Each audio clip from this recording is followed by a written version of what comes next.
ಜಯಂತಿ Chandrashekhar madam ಇವರಿಗೆ ಧನ್ಯವಾದಗಳು. ದೇವಭಾಷೆಯಾದಂತಹ ಸಂಸ್ಕೃತ ಭಾಷೆಯಲ್ಲಿ ಸುಭಾಷಿತಕಾರನು ಒಂದು ಶ್ಲೋಕ ಹೇಳ್ತಾನೆ. ಏನಪ್ಪಾ ಅಂತ ಹೇಳಿದ್ರೆ, ನ ಚೋರಹಾರ್ಯಂ ನ ಚ ರಾಜಹಾರ್ಯಂ ನ ಭ್ರಾತೃಭಾಜ್ಯಂ ನ ಚ ಭಾರಕಾರಿ ವ್ಯಯೇ ಕೃತೆ ವರ್ಧತ ಏವ ನಿತ್ಯಂ ವಿದ್ಯಾಧನಂ ಸರ್ವಧನ ಪ್ರಧಾನಂ ಅಂತ. ಏನಂತ ಹೇಳಿದ್ರೆ, ವಿದ್ಯೆ ಅನ್ನೋದು ಎಲ್ಲಾ ಧನಕ್ಕಿಂತಲೂ ಮಿಗಿಲಾದದ್ದು. ಈ ವಿದ್ಯೆಯನ್ನು ಯಾವ ಕಳ್ಳನಿಂದಲೂ ಅಪಹರಿಸಿಕೊಳ್ಳಲಾಗದು. ಅದೇ ವಿದ್ಯೆಯನ್ನು ಯಾವ ರಾಜನು ಸಂಪತ್ತನ್ನು ಕೊಟ್ಟು ಅದನ್ನು ಪಡೆಯಲಾರನು, ಅಥವಾ ಯಾವುದೇ ಅಣ್ಣ ತಮ್ಮಂದಿರು ಆ ವಿದ್ಯೆಯನ್ನು ಭಾಗಿಸಲಾರರು. ಅದೇ ರೀತಿ ನಾವು ಎಷ್ಟು ಬೇರೆಯವರಿಗೆ ವಿದ್ಯೆಯನ್ನ ಕೊಡ್ತೀವೋ ಅಷ್ಟೇ ನಮಗೆ ನಮ್ಮ ಬುದ್ಧಿಯಲ್ಲಿ ವಿದ್ಯೆ ವರ್ಧಿಸುತ್ತದೆ ಅಂತ ಸುಭಾಷಿತಕಾರನು ಹೇಳ್ತಾನೆ. ಹಾಗೆ ನಾವು ಗಮನಿಸಿದ್ರೆ, ನಾವು ಏನು ಓದಿದ್ರು ಬೇರೆಯವರಿಗೆ ಅದನ್ನ ಹೇಳಿದ್ರೆ ಅದನ್ನ ವರ್ಧಿಸುತ್ತೆ. ಹಾಗೆಯೇ ಇಂದಿನ ಸುಧಾಮೂರ್ತಿಯವರು ಬರೆದಿರುವಂತಹ ಮನದ ಮಾತು ಎಂಬ ಪುಸ್ತಕವನ್ನು ಮಾತೃಶ್ರೀಯವರಾದಂತಹ ಪ್ರೇಮ ಪ್ರಶಾಂತ್ ಅವರು ಓದಿದ್ದಾರೆ. ಅದನ್ನು ತಮ್ಮ ಮುಂದೆ ಹಂಚಿಕೊಳ್ಳಲು ಬಂದಿದ್ದಾರೆ. ಅವರಿಗೆ ಈ ವೇದಿಕೆಯನ್ನು ಬಿಟ್ಟು ಕೊಡುತ್ತಿದ್ದೇನೆ. ಅರವಿಂದಗಳಿಗೆ ನಮಿಸುತ್ತಾ, ನಾನು ಈ ಮನದ ಮಾತು ಡಾಕ್ಟರ್ ಸುಧಾಮೂರ್ತಿಯವರು ಬರೆದಿರುವಂತಹ ಉಪನ್ಯಾಸ ನಾನು ಮಾಡ್ತಿರೋದಲ್ಲ, ಮತ್ತು ಪುಸ್ತಕವನ್ನು ವಿಮರ್ಶೆ ಮಾಡ್ತಿಲ್ಲ. ಪುಸ್ತಕ ಪರಿಚಯವನ್ನ ನಾನು ಓದಿದ ಮಟ್ಟಿಗೆ ಎಷ್ಟು ತಿಳ್ಕೊಂಡಿದ್ದೀನಿ, ಒಂದು ಏನು ಸುಸಂದೇಶ. ಇದರಲ್ಲಿ 35 ಘಟನೆಗಳು ಇದ್ದಾವೆ. ಏನು ಪ್ರತಿಯೊಂದು ಘಟನೆಗಳು ಕೂಡ ಸುಸಂದೇಶ ಸಾರ್ತಾ ಇದೆ. ಅದರಲ್ಲಿ ನಾನು ತಿಳಿದುಕೊಂಡ ಕೆಲವು ಘಟನೆಗಳನ್ನು ನಿಮ್ಮ ಮುಂದೆ ನಾನು ಹಂಚ್ಕೊಳ್ತೀನಿ. ಮೊದಲು ಸಂಪನ್ಮೂಲ ವ್ಯಕ್ತಿಯಾಗಿ ಪೂರ್ಣಿಮಾ ಅವ್ರಿಗೆ ಹೇಳಬೇಕು ಅಂತ ಅಂದ್ಕೊಂಡ್ವಿ. ನಾವು ಆ್ಯಕ್ಚುಲಿ ಪೂರ್ಣಿಮಾ ಅವ್ರಿಗೆ ಹೇಳುವಾಗ ಅವ್ರು ಊರಿಗೆ ಹೋಗ್ಬೇಕಾಗಿ ಬಂತು. ನೆಕ್ಸ್ಟ್ ಮಂತ್ ಬರ್ತೀನಿ, ಮುಂದೆ ನೋಡ್ತೀನಿ ಅಂದರು. ಹಾಗಾಗಿ ಮೇಡಮ್ ನನಗೆ ಈ ಅವಕಾಶ ಕೊಟ್ಟರು.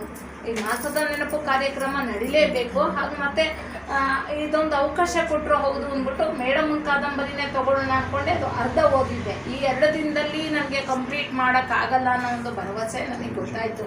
ಆದ್ದರಿಂದ ಸಡನ್ನಾಗಿ ಇದು ಒಂದು ಸ್ವಲ್ಪ ಓದಿದ್ದೆ. ಇದನ್ನು ಮತ್ತೆ ಮುಂದುವರಿದ ಭಾಗವನ್ನು ನಾನು ಈಗ ಓದಿ ನಿಮ್ಮ ಮುಂದೆ ಹಂಚ್ಕೊಳ್ಳೋಕ್ಕೆ ನಾನು ಇಷ್ಟಪಡ್ತೀನಿ. ಡಾಕ್ಟರ್ ಸುಧಾಮೂರ್ತಿಯವರು ಮುನ್ನುಡಿನ ಇದಕ್ಕೆ ಹೇಳಿದ್ದಾರೆ. ಏನು ಇವರು ದೊಡ್ಡರಂಗೇಗೌಡರು ಇದಕ್ಕೆ ಅವರು ಈ ಬರೀಲಿಕ್ಕೆ ಇದು ಪುಸ್ತಕನ ಪ್ರೇರಣೆ ಮಾಡಿದ್ದಾರೆ ಅಂತ ಅವ್ರು ಹೇಳಿದ್ದಾರೆ. ಅದಿಲ್ಲ ಅಂದರೆ ನನಗೆ ಆಗ್ತಾ ಇರಲಿಲ್ಲ ಅಂದ್ಬಿಟ್ಟು ಅವ್ರನ್ನ ನೆನ್ಕೊಂಡಿದ್ದಾರೆ. ಯಾರೋ ಶ್ರೀ ದೊಡ್ಡೇಗೌಡರು ಅವರು ನಮ್ಮ ನುಡಿ ತೋರಣದ ಬಳಗಕ್ಕೆ ಇವಾಗ ಅವರು ಉದ್ಘಾಟನೆಗೆ ಬರ್ತಾ ಇದ್ದಾರೆ ಅನ್ನೋದು ನಾನು ಸಂತೋಷ ಆಗುತ್ತೆ. ಅದನ್ನು ಹಂಚ್ಕೊಳ್ತೀನಿ. ಮತ್ತು ಇದರಲ್ಲಿ 35 ಘಟನೆಗಳಿದ್ದಾವೆ. ಅದರಲ್ಲಿ ಪ್ರತಿಯೊಂದು ಘಟನೆಗಳು ಒಂದೊಂದು ಸುಸಂದೇಶವನ್ನು ಸಾರುತ್ತವೆ. ಒಂದು ಮರೆಯಲಾರದ ಮದುವೆ ಅಂತ ಈ ಸುಧಾಮೂರ್ತಿಯವರು ಒಂದು ಘಟನೆನ ನೆನಪಿಸ್ಕೊಳ್ತಾರೆ. ಅವರು ಏನು ಆಫೀಸ್ನಲ್ಲಿ ಪ್ರತಿ ಲೆಟರ್ಗಳು ಅವರು ಸಹಾಯ ಮಾಡಿದ್ದಾಗಲಿ ಅಥವಾ ಸಹಾಯ ಮಾಡೋ ಕೋರುವಂಥ ಲೆಟರ್ಗಳಾಗಲಿ ಬರ್ತಾ ಇರುತ್ತೆ. ತುಂಬ ದಿನಕ್ಕೆ ಬೇಕಾದಷ್ಟು ಟೇಬಲ್ಗಳಲ್ಲಿ ಅವರ ಲೆಟರ್ಗಳು ತುಂಬ ಇರುತ್ತೆ. ಅದನ್ನು ಓದಲಿಕ್ಕೆ ಕೆಲವೊಂದು ಸಮಯ ಆಗಲ್ಲ.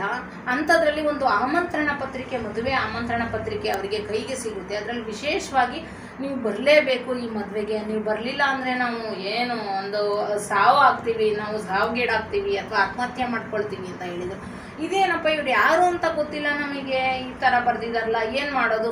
ಇವ್ರಿಗೆ ಯಾರೂ ಪರಿಚಯ ಇಲ್ಲ. ಅಡ್ರೆಸ್ ಇದೆ, ಆಮಂತ್ರಣ ಪತ್ರಿಕೆ ಇದೆ, ಬಟ್ ಯಾರು ಇವ್ರುಗಳು ಅಂತ ಗೊತ್ತಿಲ್ಲ. ಹಾಗಾಗಿ ಏನು ಮಾಡೋದು? ಇವ್ರ ಕಾರ್ಯ ಒತ್ತಡ ಇದ್ರೂ ಕೂಡ ಮದುವೆಗೆ ಅದು ಆಷಾಢದ ಜಡಿ ಮಳೆ ಸಮಯ. ಹೇಗಾದರೂ ಮಾಡಿ ಈ ಮದುವೆಗೆ ನಾವು ಹೋಗಬೇಕು ಅಂತ ಅಂದ್ಬಿಟ್ಟು ಅಲ್ಲಿ ಹೋಗ್ತಾರೆ. ಅಲ್ಲಿ ಫುಲ್ ಯಾರೂ ಪರಿಚಯ ಇರಲ್ಲ. ಒಂದೇ ಪಕ್ಕ 2 ಚೌಲ್ಟ್ರಿನಲ್ಲಿ ಅಕ್ಕಪಕ್ಕದ ಮದುವೆ ನಡೀತಿರುತ್ತೆ. ಮತ್ತು ಹೆಸರನ್ನ ನೋಡ್ಕೊಂಡು ಇನ್ವಿಟೇಷನ್ ಇಟ್ಕೊಂಡು ಅವರ ಏನು ಇವರು PA ಬಂದಿರ್ತಾರಲ್ಲ ಜೊತೆಗೆ ಅದು ಕರ್ಕೊಂಡು ಹೋಗ್ತಾರೆ. ಯಾರು ಪರಿಚಯ ಇಲ್ಲ. ಅಲ್ಲಿ ಗಂಡು ಹೆಣ್ಣು ಹೆಸರು ಅಂತ ಗೊತ್ತಾಗುತ್ತೆ ಅಷ್ಟೇ. ಮೈನ್ ಹೋಗಿ ಕೂತ್ಕೊಳ್ತಾರೆ. ತುಂಬ ಮಳೆ ಅಂದರು ಮಳೆ. ಅಲ್ಲಿ ಯಾರು ಮಾತಾಡಿಸ್ತಾನೂ ಇಲ್ಲ. ಏನು ಈಗ ನಾನು ಯಾರು ಮದುವೆಗೆ ಬಂದ್ಬಿಟ್ನೆ ಅಂತ ಇವರಿಗೆ ಸುಧಾಮೂರ್ತಿಯವ್ರಿಗೆ ತುಂಬ ಕಸಿಬಿಸಿ ಆಗುತ್ತೆ. ಆಮೇಲೆ ಇನ್ನೊಂದು ಸ್ವಲ್ಪ ಹೊತ್ತಾದಮೇಲೆ ನಾನು ಗಿಫ್ಟ್ ಮಾಡಿಬಿಟ್ಟು ಹೊರಡೋಣ ಅಂತ ಅಂದ್ಕೊಳ್ತಾರೆ ಇವರು.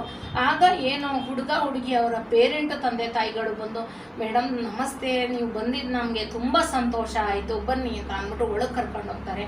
ಪರಿಚಯ ಮಾಡ್ಕೊಳ್ತಾರೆ.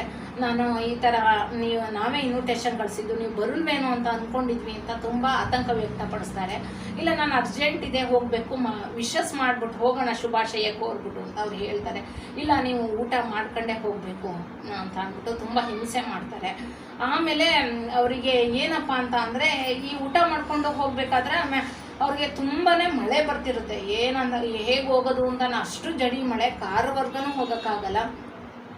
ಸರಿ ನನಗೆ ಯಾರು ಅಂತ ನಿಮಗೆ ಗೊತ್ತಾಗಲಿಲ್ಲ ನಾನು ಅಂತ ಅಂದ್ಬಿಟ್ಟು ಅವರು ಕೊನೆಗೆ ನೀವು ನಮ್ಮ ಸ್ಟೂಡೆಂಟ್, ಅವ್ರು ಶಿಕ್ಷಕಿಯಾಗಿ ಕೆಲಸ ಮಾಡಿರ್ತಾರೆ ಮೊದಲು, ಸ್ಟೂಡೆಂಟ್ ಅಥವಾ ಇಷ್ಟು ಇದಾಗಿ ಕೇಳ್ಕೊಂಡಿದ್ದೀರಲ್ಲ ಮದುವೆಗೆ ಬರಲಿಕ್ಕೆ ಅಂದಾಗ ಆಮೇಲೆ ಅವರು ಒಂದು ಲೆಟರನ್ನು ಕೊಡ್ತಾರೆ. ಅಲ್ಲಿ ಲೆಟರನ್ನು ಅವರು ಅಲ್ಲೇ ಓದಬೇಕು ಅಂತ ಅವ್ರಿಗೆ ತುಂಬ ಅನಿಸುತ್ತೆ. ಆಗ ಓದ್ತಾರೆ. ಅವಳಿಗೆ ಏನೋ ಒಂದು ಘಟನೆ, ಇವರಿಬ್ಬರು 6 ತಿಂಗಳ ಹಿಂದೆ ಲವ್ ಮಾಡಿರ್ತಾರೆ. ಇವರೇ ಮದುವೆ ಆಗಬೇಕು ಅಂದ್ಕೊಂಡಿರ್ತಾರೆ. 6 ತಿಂಗಳ ನಂತರ ಹುಡುಗಿಗೆ ಒಂದು ಏನು ಮಹಾಂತೇಶ ಅಂತ ಹುಡುಗನ ಹೆಸರು, ಮಾಲತಿ ಅಂತ ಅಂದ್ಬಿಟ್ಟು ಹುಡುಗಿ ಹೆಸರು, ಅವಳಿಗೆ ಬಿಳಿತು ನಿನ್ನ ಕಾಯಿಲೆ ಅಟ್ಯಾಕ್ ಆಗುತ್ತೆ. ಆಗ ಹುಡುಗ ನನಗೆ ಬೇಡ ಈ ಹುಡುಗಿ ಅಂತ ಅಂದ್ಬಿಟ್ಟು ಕಾಯಿಲೆಯನ್ನು ನೆಪವಾಗಿ ಉಟ್ಕೊಂಡು ಅವನು ಫಾರಿನ್ಗೆ ಹೋಗ್ತಾನೆ. ಫಾರಿನಲ್ಲಿ ಒಳ್ಳೆ ಕೆಲಸ ಸಿಗುತ್ತೆ, ಅವನಿಗೆ ಒಳ್ಳೆ ಜಾಬು ಸಿಗುತ್ತೆ. ಅವನು ಅಲ್ಲಿ ಈ ಒಂದು ಪುಸ್ತಕವನ್ನು ನೋಡಿ ಅವನಿಗೆ ಮಹಾಶ್ವೇತೆ ಅನ್ನೋ ಒಂದು ಕಾದಂಬರಿ ಸಿಗುತ್ತೆ. ಇವರು ಡಾಕ್ಟರ್ ಸುಧಾಮೂರ್ತಿ ಬರೆದಿರುವಂತಹ ಅದು ಕಾದಂಬರಿ. ಆ ಕಾದಂಬರಿಯನ್ನು ಓದಿ ಅದು ಇದೇ ವಿಷಯದ ಬಗ್ಗೆ ಎಷ್ಟು ಪ್ರೀತಿಸಿ ಮದುವೆ ಆದರೂ ಅವಳಿಗೆ ಏನೇ ತೊಂದರೆ ಆದ್ರೂ ಅವಳಿಗೂ ಇದೇ ರೀತಿ ಬಿಳುಪು ಆಗಿರುತ್ತೆ. ಅದನ್ನು ಬದಿಗೊತ್ತಿ ಅವಳನ್ನು ಮದುವೆಯಾಗಿ ಈಗ ಸುಖವಾಗಿರ್ತಾರೆ. ಆ ಒಂದು ಕಾದಂಬರಿಯನ್ನು ಓದಿ ಇವರು ಪ್ರೇರಣೆ ಆಗಿ ಅಯ್ಯೋ ನಾನು ಇಷ್ಟು ಅವ್ರನ್ನ ತಿರಸ್ಕರಿಸಿದ್ನಲ್ಲ ಮಾಲತಿಯನ್ನ ಅಂತ ವಾಪಸ್ಸು ಇಂಡಿಯಾಕ್ಕೆ ಬಂದು ಅದೇ ಹುಡುಗಿಯ ಜೊತೆ ಮದುವೆ ಆಗುತ್ತೆ. ಅದಕ್ಕೆ ಕಾರಣ ಏನು? ಅವರು ಬರೆದಿರುವಂತಹ ಕಾದಂಬರಿ. ಅದಕ್ಕೋಸ್ಕರ ಆ ಕಾದಂಬರಿ ಕರೆತ್ರನ್ನ ನಾವು ಕರೆದ್ರೆ ಈ ಮದುವೆಗೆ ನಮ್ಮದು ನಿಜವಾಗ್ಲೂ ಅರ್ಥಗರ್ಭಿತ ಅಂದ್ಬಿಟ್ಟು ಯಾರು ಮಾಲತಿಗೆ ಅವರು ತೀರ್ಮಾನ ಮಾಡಿರ್ತಾರೆ. ಹಾಗಾಗಿ ಅವ್ರಿಗೆ ತುಂಬ ಸಂತೋಷ ಆಗುತ್ತೆ. ನಾನು ಇಂಥ ಮದುವೆಗೆ ಬಂದಲ್ಲ, ಹೌದು ಅಂಥ ಬದಲಾವಣೆನೇ ಬೇಕಾಗಿರೋದು ಅಂತ. ಅವ್ರು ರೇಷ್ಮೆ ಸೀರೆ ಅಲ್ಲಿ ಕಾರಲ್ಲಿ ಹೋಗಬೇಕಾದ್ರೆ ಫುಲ್ಲು ನೆಂದೋಗುತ್ತೆ. ಆ ರೇಷ್ಮೆ ಸೀರೆ ನೆಂದೋಗಿ ಹಾಳಾದ್ರೂ ಇಂಥ ಬದಲಾವಣೆ ನನ್ನ ಕಾದಂಬರಿಯಿಂದ ಆಯ್ತಲ್ಲ ಅಂತ ತುಂಬ ಸಂತೋಷ ಆಗುತ್ತೆ. ಹಾಗೆ ಅವರ ಒಂದು ಬರೆದಿರುವಂತಹ ಒಂದು ಕಾದಂಬರಿನ ಅವನು ಓದಿ ಅವನು ಹೇಳ್ಕೊಳ್ತಾನೆ ಬಂದು ಸುಧಾಮೂರ್ತಿ ಅವರಲ್ಲಿ. ತುಂಬ ಸಂತೋಷ ಆಗುತ್ತೆ. ಆಗಲಿ ಇಂಥ ಬದಲಾವಣೆನೇ ಬೇಕಾಗಿರೋದು ಅಂತ ಅಂದ್ಬಿಟ್ಟು ಅವ್ರಿಗೆ ಖುಷಿಯಾಗುತ್ತೆ. ಇದು ಒಂದು ಘಟನೆ, ಅವರು ಮರೆಯಲಾಗದ ಘಟನೆಯಾಗಿ ಪರಿಣಮಿಸುತ್ತೆ. ಇನ್ನೊಂದು ಚಿರಪರಿಚಿತ ಅಂದ್ಬಿಟ್ಟು ಇನ್ನೊಂದು ಘಟನೆ ತಗೊಂಡ್ರೆ, ಅವರು ಆಫೀಸಿಗೆ ಒಂದಿನ ಯಾರೋ ಸಾಹಿತಿಗಳು ಬರ್ತಾರೆ. ಅವರು ಪುಸ್ತಕಗಳನ್ನು ಕೊಡಲಿಕ್ಕೆ ಬಂದಿರ್ತಾರೆ. ಅವರು ಏನು ಚಿರಪರಿಚಿತ ಥರ ಮಾತಾಡ್ತಿರ್ತಾರೆ. ಬಂದು ಇವ್ರು ಸುಧಾಮೂರ್ತಿ ಅವ್ರನ್ನ ಯಾರು ನೋಡಿರಲ್ಲ ಯಾವತ್ತೂ. ಯಾರೋ ಸಾಹಿತಿಗಳು ಬಂದಿರ್ತಾರಲ್ಲ ಅವರು. ನನಗೆ ಸುಧಾಮೂರ್ತಿ ಅವರು ತುಂಬ ಆಪ್ತರು, ಗೊತ್ತು ನನಗೆ. ಎಲ್ಲಿ ಅವರು ನಿಮ್ಮ ಮೇಡಮ್ನ ಕರೀತಾರೆ. ಅವ್ರು ಸುಧಾಮೂರ್ತಿನೇ. ಅವತ್ತು ಲೇಟ್ ಆಗಿರುತ್ತೆ ಆಫೀಸಲ್ಲಿ, ಆದರೂ ಕೂಡ ಅವರು ಕೆಲಸ ಮಾಡ್ತಾ ಇರ್ತಾರೆ. ನೀವು ಸುಧಾಮೂರ್ತಿ ಪಿಯನ್ನ ಕರೀರಿ, ಅವರು ನನಗೆ ತುಂಬ ಆಪ್ತರು. ನನಗೆ ನಾವು ಹುಟ್ಟಿದೂರಲ್ಲೇ ಹುಬ್ಳಿ ಊರು ಹುಟ್ಟಿದ್ದು, ಅಲ್ಲಿ ನನಗೆ ಆಪ್ತರು ಎಲ್ಲ ಅವರೇ ಹೇಳಿ ಕಳಿಸಿದ್ದಾರೆ ನನ್ನ ಅಂತ ಎಲ್ಲ ಹೇಳ್ತಾರೆ. ಇವ್ರಿಗೆ ನನ್ನ ಪರಿಚಯ ನಾನು ಮಾಡ್ಕೋಬಾರ್ದು, ಈಗಲೇ ನಾನೇ ಮೂರ್ತಿ ಅಂತ ಹೇಳಬಾರ್ದು ಅಂತ ಅಂದ್ಬಿಟ್ಟು ಒಂದು ಸ್ವಲ್ಪ ಹೊತ್ತು ಅವ್ರನ್ನ ಹೇಗೆಲ್ಲ ಕ್ವಶನ್ ಎಲ್ಲ ಕೇಳ್ತಾರೆ, ಪ್ರಶ್ನೆ ಮಾಡ್ತಾರೆ. ಏನಕ್ಕೆ ಬಂದ್ರಿ ನೀವು? ನಂಗೆ ಈ ಥರ ಪುಸ್ತಕಗಳನ್ನು ಹೇಳಿ ಕಳಿಸಿದ್ದಾರೆ, ನಂಗೆ ಅವ್ರು ತುಂಬ ಪರಿಚಯ. ಮತ್ತು ನಾನೇ ಹುಡುಗನ್ನ ಅವ್ರಿಗೆ ಹುಡ್ಕೊಟ್ಟಿದ್ದು ನಾರಾಯಣ ಮೂರ್ತಿ ಅವ್ರನ್ನ. ಅವರು ಮತ್ತು ತುಂಬ ಮಾತುಗಾರರು ಕೂಡ. ನಾರಾಯಣ ಮೂರ್ತಿ ಅವರು ಮೊದಲು ಜಾತಕ ಎಲ್ಲ ನನಗೆ ಕೊಟ್ಟಿದ್ರು. ನಾನು ಅವರ ಜಾತಕವನ್ನು ತೋರಿಸಿ ಮದುವೆ ಫಿಕ್ಸ್ ಮಾಡಿಸಿದ್ದು ನಾನೇ. ಮತ್ತು ಇನ್ಫೋಸಿಸ್ ಇವತ್ತೇನು ಬೆಳೆದಿದೆ ಅದಕ್ಕೆ ನಾನೇ ಕಾರಣ. ಯಾಕೆಂದರೆ ಅವರು ನನ್ನ ಸಜೆಷನ್, ಪ್ರತಿಯೊಂದಕ್ಕೂ ನನ್ನ ಸಲಹೆನ ಕೇಳ್ತಾ ಇದ್ರು. ನಾನು ಈ ಥರ ಶುರು ಮಾಡುವಾಗ ಅವರಿಬ್ಬರು ದಂಪತಿಗಳು ಏನು ಮಾತಾಡಿಕೊಂಡು ಶುರು ಮಾಡಿದ್ದಾರೆ, ಹೀಗೆಲ್ಲ ತುಂಬ ಮಾತಾಡ್ತಾ ಇದ್ರು. ಆಮೇಲೆ ಅವರು ಕೇಳೋವಷ್ಟು ಕೇಳಿ ಆಮೇಲೆ ಅವರು ತಾಳ್ಮೆಗೆಡುತ್ತೆ ಅವ್ರಿಗೆ.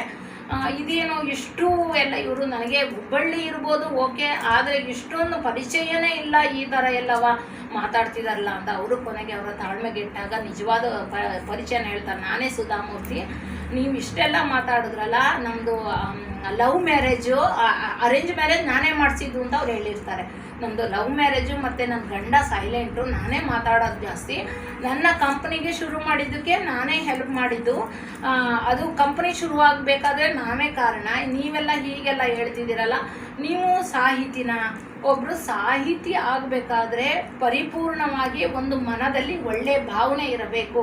ಅವರ ಬರಹಕ್ಕೂ ಬದುಕಿಗೂ ನಂಟು ಇರಬೇಕು. ನೀವು ಡೈರೆಕ್ಟಾಗಿ ಸೀದಾ ಬಂದು ನನ್ನ ಪುಸ್ತಕಗಳನ್ನು ನಿಮ್ಮ ಕಂಪ್ನಿಗೆ ಇದಕ್ಕೆ ಕೊಡ್ತಾ ಇದ್ದೀವಿ ತಗೊಳ್ಳಿ ಅಂತ ಹೇಳಿದರೆ ನಾನು ಓದಿ ಅನುಭವ ಹೇಳಿ ಅಥವಾ ತಗೊಳ್ತಾ ಇದ್ನೇನೋ. ಈಗ ಇಂಥ ಒಬ್ಬ ಸಾಹಿತಿಯ ಅವ್ರ ಹತ್ರ ಇಂತಹ ಮಾತುಗಳನ್ನು ನಾನು ಕೇಳಿ ಇದರಲ್ಲಿ ಏನೇ ಚೆನ್ನಾಗಿ ಬರೆದಿದ್ರು ನನಗೆ ತಗೊಳ್ಳೋಕ್ಕೆ ಭಾವನೆ, ಮನಸ್ಸಿಗೆ ಭಾವನೆ ಬರಲ್ಲ. ಆ ಒಳ್ಳೆ ಭಾವನೆ ಸಾಹಿತಿನಲ್ಲಿ ಒಳ್ಳೆ ಭಾವನೆ ಇರಬೇಕು. ತದನಂತರ ಬರವಣಿಗೆ. ಆದ್ರಿಂದ ನಾನು ಈ ಬುಕ್ಕನ್ನು ಅವರು ಇಷ್ಟು ಚೆಕ್ ಕೊಡಿ ನನಗೆ ಬೇಗ ಇನ್ನೊಂದು ಸಾಹಿತ್ಯ ಪರಿಷತ್ತಿಗೆ ಹೋಗಬೇಕು, ಅಲ್ಲಿ ಸನ್ಮಾನ ಇದೆ ಅಂತ ಏನು ತರಾತುರಿ ಮಾಡ್ತಿರ್ತಾರೆ. 500 ಪುಸ್ತಕ ತಂದ್ಬಿಟ್ಟಿದ್ದಾರೆ, ತಗೊಳ್ಳಿ ಅವ್ರು ಹೇಳಿದ್ದಾರೆ ಅಂತ. ಆಮೇಲೆ ಅವರು ಒಂದೂ ತಗೊಳ್ಳಿಲ್ಲ, ಮತ್ತು ಓದೋದಕ್ಕೂ ಅಭಿಪ್ರಾಯನ ವ್ಯಕ್ತಪಡಿಸ್ಲಿಲ್ಲ. ಅವರು ವಾಪಸ್ಸನ್ನು ಕಳಿಸ್ತಾರೆ. ಇದರಿಂದ ಒಬ್ಬ ಸಾಹಿತಿ ಆದವನಿಗೆ ಏನು ಬೇಕು ಅನ್ನೋದನ್ನ ನಮಗೆ ಒಂದು ಸುಸಂದೇಶವನ್ನು ಸಾರುತ್ತೆ. ಅದು ಮತ್ತು ತಿಳ್ಕೋಬೇಕು ಕೂಡ ಎಲ್ಲರೂ. ಸಾಹಿತಿ ಆದ ತಕ್ಷಣ ಒಂದು ಅಹಂಕಾರ ಬರಬಾರ್ದು. ಏನು ಬರವಣಿಗೆ ಬರೆಯೋದು ಬದುಕು ಬರಹ ಒಂದೇ ಆಗಬೇಕು. ಅದಕ್ಕೆ ನಿಕಟಪೂರ್ವ ಸಂಬಂಧ ಇರಬೇಕು. ಮತ್ತು ನಾವು ಬರೆದು ಬಿಟ್ಟಿದ್ದೀನಿ ಅನ್ನೋದಾಗಲಿ ಒಂದು ಅಹಂಕಾರ ಆಗಲಿ ಇರಬಾರ್ದು ಅನ್ನೋದನ್ನು ತೋರಿಸುತ್ತೆ. ಇದನ್ನು ಅವರು ಖಡಾಖಂಡಿತವಾಗಿ ಸಾರಾಸಟ್ಟಾಗಿ ನಿರಾಕರಿಸ್ತಾರೆ. ಮತ್ತೊಂದು ಘಟನೆಯಲ್ಲಿ ನಾವು ನೆನೆಸ್ಕೊಳ್ಳೋದಾದರೆ, ಮಾಪ್ನ ಲೆಕ್ಕ ಸಿಗದೇ ಇದ್ದಾಗ ಅಂತ ಒಂದು ಬರೆದಿದ್ದಾರೆ. ಏನಪ್ಪ ಮಾಪ್ ಅಂದರೆ, ಒಂದು ಡಾಕ್ಟರ್ ಶಾಪ್ನಲ್ಲಿ ಅವರು ಆಪ್ರೇಷನ್ ಮಾಡಬೇಕಾದ್ರೆ ಕಾಟನ್ಗಳು ಅವರು ಅದ್ದಿ ತೆಗಿತಾರೆ, ಅದನ್ನು ಮಾಪ್ ಅಂತ ಕರೀತಾರೆ. ಅಲ್ಲಿ ಎಷ್ಟು ಮಾಪ್ಗಳನ್ನು ಬಳಸಿದ್ದಾರೆ ಅದು ವಾಪಸ್ ತೆಗೆದಿರ್ಬೇಕು. ಅವರು ಏನೋ ಬ್ಲಡ್ಡನ್ನು ಒರೆಸ್ಬಿಟ್ಟು ಇಡ್ತಾರೆ. ಅಷ್ಟು ಮಾಪು ಸಿಗದೆ ಇದ್ದಾಗ ಒಂದು ಆತಂಕ, ಅಂದರೆ ಎಲ್ಲಿ ಒಳಗೆ ಬಿಟ್ಬಿಟ್ಟು ನಾವು ಆಪ್ರೇಷನ್ ಮಾಡಿದೀವ ಏನು ಅಂತ. ಆದ್ರಿಂದ ಅಲ್ಲಿ ಮಾಪು ಲೆಕ್ಕ ಸಿಗದೆ ಇದ್ದಾಗ ಅವ್ರಿಗೆ ಟೆನ್ಷನ್ ಆಗುತ್ತೆ. ಒಂದ್ಸಲಿ ಹೋದಾಗ ಅಲ್ಲಿ ಡಾಕ್ಟ್ರು ಇದರಲ್ಲಿ ಹೇಗೆ ಆಪ್ರೇಷನ್ ಆಗುತ್ತೆ ಅಂತೆಲ್ಲ ನೋಡಬೇಕಾದ್ರೆ ಅವರು ನಿಕಟಪೂರ್ವರು ಈ ಥರ ಮಾಡಬೇಕಾದ್ರೆ ಅವಳು ಏನು ಅಸಿಸ್ಟೆಂಟ್ ಆಗಿ ನರ್ಸು ಕೆಲಸ ಮಾಡ್ತಿರ್ತಾಳೆ. ಅವಳು ಏನೇ ಆದರೂ 5 ಮಾಪನ್ನ ಯೂಸ್ ಮಾಡಿರ್ತಾರೆ. 4 ಮಾಪು ಮಾತ್ರ ಸಿಕ್ಕಿರುತ್ತೆ, ಇನ್ನೊಂದು ಸಿಕ್ಕಿರಲ್ಲ. ಎಲ್ಲ ಕಡೆ ನೋಡಿದ್ರು ಇಲ್ಲ. ಡಾಕ್ಟ್ರು ಹೋಲಿ ಬಿಡು, ನಾನು ಆಪ್ರೇಷನ್ ಮಾಡ್ತೀನಿ, ಬೇಗ ಕೊಡು ಸೂಜಿ ದಾರ ಅಂದರೂ ಕೂಡ ಅವರು ಏನಾದರೂ ಕೊಟ್ಟಿರಲ್ಲ. ಇಲ್ಲ ನನಗೆ ಮಾಪ್ ಲೆಕ್ಕ ಸಿಗಬೇಕು ಅಂತ ಅವ್ರದ್ದು ಸರ್ಜರಿ ಹಂಗೆ ಎಷ್ಟಾದರೂ ಕೊಡ್ತಾ ಇರಲ್ಲ. ಅವರು ನರ್ಸು ಡಾಕ್ಟ್ರಿಗೆ ಎಷ್ಟು ಕೂಗಿದ್ರು ಕೂಡ ನರ್ಸು ಕೊಡ್ತಾ ಇರಲ್ಲ. ಆಮೇಲೆ ಕೆಳಗಡೆ ನೋಡಿದಾಗ ಒಂದು ಮಾಪ್ ಬಿದ್ದಿರುತ್ತೆ, ಅದು ಏನು ಹತ್ತಿ ಚೂರು ಅಂತಾರಲ್ಲ ಅದನ್ನು. ಆಗ ಇಲ್ಲೇ ಇದೆ ಅಂದಾಗ ಆಮೇಲೆ ಹೌದು ಸರ್ ಅಂತ ಆಗ ಸೂಜಿ ದಾರ ಕೊಡ್ತಾಳೆ. ಆಮೇಲೆ ಅವರು ಪರ್ಸನಲ್ ಆಗಿ ಬಂದಾಗ ನರ್ಸಿಗೆ ಕೇಳ್ತಾರೆ, ನಾನು ಅಷ್ಟು ಬೈದ್ರೂ ಅಷ್ಟು ಇದು ಮಾಡಿದ್ರು ನೀವು ಯಾಕೆ ನೀವು ಮಾಪು ಲೆಕ್ಕನೇ ಕೊಡಲೇಬೇಕು ಅಂತ ಇದು ಮಾಡಿದ್ರಿ, ನಿಮ್ಗೆ ಸೂಜಿ ದಾರ ಕೊಡ್ದೇನೆ ನಿಮ್ಗೆ ಏನು ಅನ್ನಿಸ್ತಿಲ್ವಾ ಅಂತ. ಏಕೆಂದರೆ ಅದು ಒಂದು ಪೇಷಂಟ್, ಒಂದು ಜೀವದ, ನಾವು ಓದಿರೋ ಪ್ರಕಾರ ಒಂದು ಜೀವದಾನ ಮಾಡಬೇಕು. ನಾವು ಯಾವುದೇ ಕಾರಣಕ್ಕೂ ಜೀವನ ತೆಗಿಬಾರ್ದು. ಅಂತಹ ಇದರಲ್ಲಿ ಮಾಪನ ಲೆಕ್ಕ ಸಿಗಬೇಕು ಅಂತ ಅಂದ್ಬಿಟ್ಟು ಅವ್ರು ಹೇಳ್ತಾರೆ. ಇದೊಂದು ಘಟನೆ ಹೇಗೆ ಡಾಕ್ಟ್ರು ಒಂದು ನರ್ಸ್ ಆಗಲಿ ಒಂದು ಜೀವವನ್ನು ಉಳಿಸ್ಬೇಕು ಅಂತ ಅವರು ಸುಧಾಮೂರ್ತಿಯವರ ಮನಸ್ಸಿನಲ್ಲಿ ತುಂಬ ನೆಲೆಯೂರುತ್ತೆ. ಅವರು ಒಂದು ಡಾಕ್ಟ್ರು ಇದರಲ್ಲಿ ಆಸ್ಪತ್ರೆಗೆ ಹೋದಾಗ ನೋಡಿದಂತಹ ಒಂದು ಘಟನೆ ಇದು. ನೆಕ್ಸ್ಟು IT ತಾರತಮ್ಯ ಅಂತ ಅಂದ್ಬಿಟ್ಟು. IT ತಾರತಮ್ಯ ಅಂದರೆ ಅವರು ಏನೋ ಒಂದು ಕಡೆ ಹೋಗ್ತಾರೆ ಮಾರ್ಕೆಟಿಗೆ. ಅಲ್ಲಿ ಹೋಗಿ ಹೂವು ಹಣ್ಣು ಏನಕ್ಕೂ ತಗೋಬೇಕಾಗುತ್ತೆ. ಅಲ್ಲಿ ಹಣ್ಣಿನ ರೇಟನ್ನು ಕೇಳ್ತಾನೆ, 1 kg ಎಷ್ಟು ಅಂತ ಅಂದ್ಬಿಟ್ಟು ಕೇಳ್ತಾರೆ ಮೇಡಮು. ಅದಕ್ಕೆ ಅವರು ಏನು 80 ರೂಪಾಯಿ ಅಂತ ಹೇಳ್ತಾರೆ. ಇವರು ಸುಧಾಮೂರ್ತಿಯವರು ಅಂತ ಗೊತ್ತಿರಲ್ಲ. ಆಮೇಲೆ ಇನ್ನೊಬ್ಳು ಅವಳ ಫ್ರೆಂಡ್ ಬಂದು ಸಿಗ್ತಾರೆ. ಅಲ್ಲಿ ಬಂದು ಸಿಕ್ಬಿಟ್ಟು ಮಾತಾಡಿಸ್ಬಿಟ್ಟು ಸುಧಾಮೂರ್ತಿ ಮೇಡಮ್ನ ಅವಳು ಏನು ಬೇಕೋ ಅದನ್ನು ತೊಗೊಂಡು ಹೋಗ್ತಾಳೆ ತಕ್ಷಣ. ಮತ್ತು ಇವರು ಯೋಚನೆ ಮಾಡ್ಕೊಂಡು ನಿಂತಿರ್ತಾರೆ. ಮತ್ತು ಇವರ ಕಾರಿನ ಡ್ರೈವರು ಬಂದು ಇಳಿದು ಕೇಳಿದಾಗ ಆ 80 ರೂಪಾಯಿ kg ಇದ್ದದ ಹಣ್ಣನ್ನು ಇವರು ಜಾಸ್ತಿ ಹೇಳ್ತಾರೆ, 120 ರೂಪಾಯಿ ಅಂತ ಅಂದ್ಬಿಟ್ಟು. ಬಟ್ 120 ರೂಪಾಯಿ ಅಂತ ಹೇಳಿದ್ರು ಅವರು ಕೊಡು ಅಂತಾರೆ. ಆಗ ಒಂದು 10 ರೂಪಾಯಿ ಕಡಿಮೆ ಮಾಡಿಬಿಟ್ಟು ಏನೋ 110 ರೂಪಾಯಿಗೆ ಹಾಕ್ಕೊಡ್ತಾರೆ. ಇವರು ಅದನ್ನೆಲ್ಲ ನೋಡಿ ಗಮನಿಸ್ತಾರೆ. ಮತ್ತು ಅವ್ರಿಗೆ ಫೀಲ್ ಆಗುತ್ತೆ, ಏನಕ್ಕೆ ಒಬ್ರಿಗೆ ಈ ಥರ ತಾರತಮ್ಯ ಮಾಡ್ತಾರೆ ಅಂತ ಅಂದ್ಬಿಟ್ಟು. ನೇರವಾಗಿ ಅವನು ಮಾಲೀಕನ ಹತ್ರ, ಏನೋ ಹಣ್ಣು ವ್ಯಾಪಾರಿ ಹತ್ರ ಹೋಗಿ ಕೇಳಿದಾಗ, ಯಾಕೆ ಹೀಗೆ ನೀವು ಮಾಡಿದ್ರಿ, ಅವರಿಗೆ ಒಂದು ಸಾಮಾನ್ಯ ಜನರಿಗೆ ಒಂದು ಹೇಳ್ತೀರಾ, ಇವರಿಗೆ ಒಂದು ಹೇಳ್ತೀರಾ, ಅದು ತಪ್ಪಲ್ವೇ ಅಂತ. ನೋಡಿ, ಈಗ IT BT ಅಂದರೆ ಅವರ ಒಂದು ಏನು ನೌಕರಿಗೆ ಸಂಬಳ ಎಲ್ಲವೂ ಜಾಸ್ತಿ, ಮತ್ತು ಎಲ್ಲವೂ ತುಂಬ ಇದಾಗಿ ಸಿಗುತ್ತೆ ಮೇಲ್ದರ್ಜೆಯಲ್ಲಿ. ಸಾಮಾನ್ಯ ಜನರಿಗೆ ಅದು ದಕ್ಕೋದಿಲ್ಲ. ನೀವು ಎಷ್ಟು ಹೇಳಿದ್ರೂ ತಗೊಳ್ತಾರೆ ಅನ್ನೋದು ಗೊತ್ತು. ಆದ್ದರಿಂದ ಅವರಿಗೆ ಹೇಳುವಾಗಲೇ ಜಾಸ್ತಿ ಹೇಳಿ ಒಂದು 10 ರೂಪಾಯಿನ ಕಡಿಮೆ ಮಾಡ್ತೀವಿ ಅಷ್ಟೇ. ಅವರಿಂದ ತಗೊಂಡ್ರೆ ನಮ್ಗೇನೋ ತಪ್ಪಿಲ್ಲ, ಯಾಕೆಂದ್ರೆ ಅವರು ಐಷಾರಾಮಿಯಾಗಿ ಜೀವನ ಮಾಡ್ತಿರ್ತಾರೆ, ಮತ್ತೆ ನೌಕರಿ ಮಾಡೋ ಸಂಬಳನೂ ಕೂಡ ಹಾಗೆ ಇರುತ್ತೆ. ಆದರೆ ಸಾಮಾನ್ಯ ದರ್ಜೆಯವರಿಗೆ ಅಷ್ಟು ಸಂಬಳ ಇರಲ್ಲ. ಅವರಿಗೆ ನಾವು ಹೇಗೆ ಇರುತ್ತೆ ರೇಟ್ ಅದನ್ನ ಹೇಳ್ತೀವಿ ಆದ್ರಿಂದ ಅಂತ. ಆಗ ಹೌದಲ್ವಾ ಅಂತ ಅಂದ್ಬಿಟ್ಟು ಅವ್ರಿಗೆ ನಿಜ ಪರಿಸ್ಥಿತಿ ಹೊರಗಡೆ ಹೋದಾಗ ಅಲ್ಲಿನ ವಸ್ತು ಸ್ಥಿತಿ ಅವರ ಮನಸ್ಸನ್ನ ನಾಟುತ್ತೆ, ಹೌದಲ್ವಾ ಅನ್ಸುತ್ತೆ. ಆಗ ಅವರು ಯೋಚನೆ ಮಾಡ್ಕೊಂಡು ಬಂದು ಕಾರಿಗೆ ಕೂತ್ಕೊಳ್ತಾರೆ.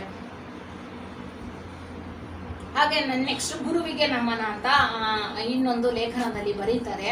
ಅವರು ಏನು ಅವರ ಫ್ರೆಂಡ್ ಮೀನಾ ಅಂತ ಇರ್ತಾರೆ. ಹೀಗೆ ನಮಗೆ ಗುರುಗಳು ಎಷ್ಟೆಲ್ಲ ಹೇಳ್ಕೊಟ್ಟಿದ್ದಾರೆ, ಈ ಥರ ಹೆಲ್ಪ್ ಮಾಡಿದ್ದಾರೆ ತುಂಬಾನೇ, ಅವ್ರನ್ನ ನೆನಪಿಸ್ಕೋಬೇಕು ಅಂದಾಗ ಅವರು ಅವರ ಸ್ನೇಹಿತರು ಇರ್ತಾರೆ ಮೀನಾ, ಅವರು ತುಂಬಾನೇ ಒಂಥರ ನಕಾರಾತ್ಮಕವಾಗಿ ಚಿಂತೆ ಮಾಡೋರು ಯಾವಾಗ್ಲೂ.